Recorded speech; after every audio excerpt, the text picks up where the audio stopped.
rest with us. Father, we do nothing without you. We ask you to guide us, and keep peace in the midst of us, oh Father. And we love you and we thank you and we honor you for giving us this opportunity again to spread your good news as well. And mighty God, we thank you in Jesus' name. Amen. Amen. When some call me on 5, 4, 3, 2, say me not go make it, me not know what me I do, you increase my revenue. You have had even greater success, possibly, as a gospel artist. Yes, definitely. Doing pastoral work. Yes. Your first album was Victory. Victory. I think that was 99. That's was 2000, I 2000. think. 2000. Victory was 2000. Then we have God and I. We have 7 albums. And they were all of them top 10 Billboard. Everything top 10 Billboard plus number 1. One Blood? One Blood was number 1 on Billboard. And then you have top 5, and then you have some 6, some 5, 7, something like that. You know, but all of them in the top 10 Billboard. And it's just God. You know what I'm saying? You know, when you give up everything too. Yeah, because you did. Surrender. Yeah, I tell God I just clean the place. And gotten Stellar Award, that is still unheard of. How can you get a Stellar Award in Jamaica? Stellar Award in Jamaica is like Lecrae come from America and get DJ there in Jamaica. You know, because I have no category to put me in. There's no reggae dancer category in gospel to put me in a Stellar Award. So they have to put me in the rap category. A rap category? In America. And beat them 3 times. Stellar, GMA, and GMWA Award. So to do that from a Caribbean, which you have language barriers, right? You know, to cross over to do that, only take God, you know. And so that was history. Almost everything that we did coming up as a gospel artist foundation is history. It never happened before. I remember Victory was the really first album that broke worldwide. And that was released by Interscope? By Gospel Centric. Oh, Gospel Centric. And it's Zamba. It's still Sony, you know, and distributed by Sony, Zamba. And so when Victory shot, and I went back to Uganda, the crowd was like probably 5, 6 times more than when I went there the secular time. With Third World? Yeah, because the secular audience came out, and the new gospel community came out, and it was a record-breaking crowd. So we started pulling Africa so big that Africa become like another place for us, you know, like a Jamaica for us. We went to Malawi, Africa. We were the first artists that ever entered into Malawi as an international artist, secular and gospel, period. It never happened. They have to transport the PA system from South Africa to put in the stadium in Malawi, Africa to have the concert. 2 nights in Malawi, Africa. We went to Nigeria, you know, 550,000 people in Nigeria.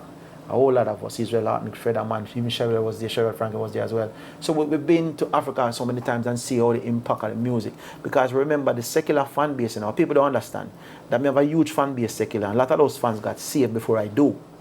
Oh, yeah? So some of those ones were praying for us too.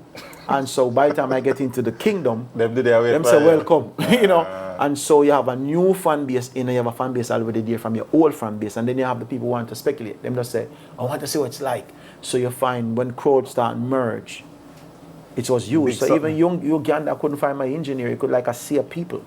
We couldn't get out of the vehicle. They were rocking the vehicle with us. You know, we have to throw the CD through the sunroof and stay in the vehicle. It was rocking the vehicle. There was no security to control the movements of the people in Uganda. And this is gospel. To think about it, this is gospel. And so it was amazing. People get saved like crazy. And somebody said that they have to rent a new building to house the souls, them that got saved that night. The fans, them coming from every angle. Papa San gets saved. People just give them life to Christ. So the impact that came with the gospel album, there's no comparison.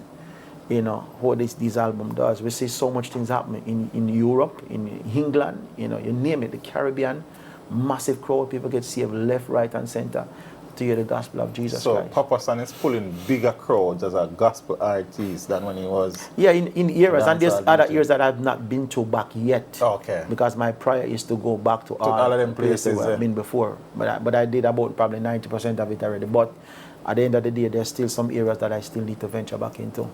I'm looking forward. You have done how many gospel albums in total now? 7, and this one is 8. And you said all the 7 before now charted Billboard. Everything Billboard top 10. Number 1, top 10. Top 5, but all top 10 Billboard. Pick up yourself, man. That me love about you. That me love about you. What that me love about you. That's you. Your latest work, body of work, project, Life Lessons. Yes.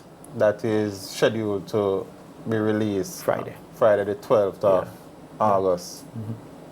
Yeah? Talk to us a little bit about that.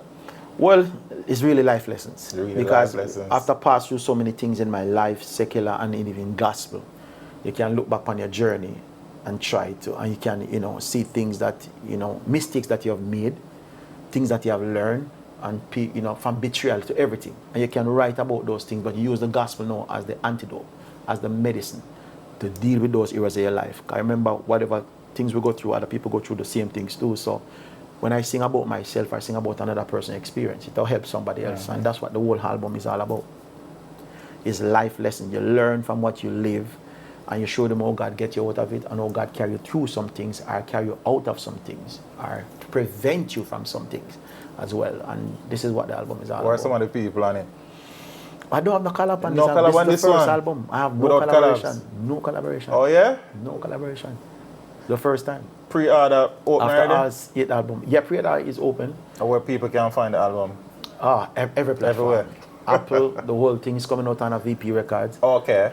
And it's the first time going back to VP from secular time. Right. VP have most of my number one from secular, so it's the first time going back on VP. Because I remember I signed early after I got saved. I got saved 97, I signed by 99. In like 2 years. So life lessons, Friday, August 12th. Friday, August. All platforms. All platforms. You can have it. I know I'm not alone. I'm right there with you. When the rose is no red and the violet's no blue, and some use them tongue and chop me into, you make everything new. That me love about you. What that me love about you. Teach them. Hey, yo, hello. Send the message and make it reach them. It's teach them. Right here. Warlord representing. Thank you for watching. Like the video before you go. Please subscribe if you haven't done so. And remember to share the video with your friends and family. And browse the channel for more quality content. Until next time, walk good, my friends. Teach them.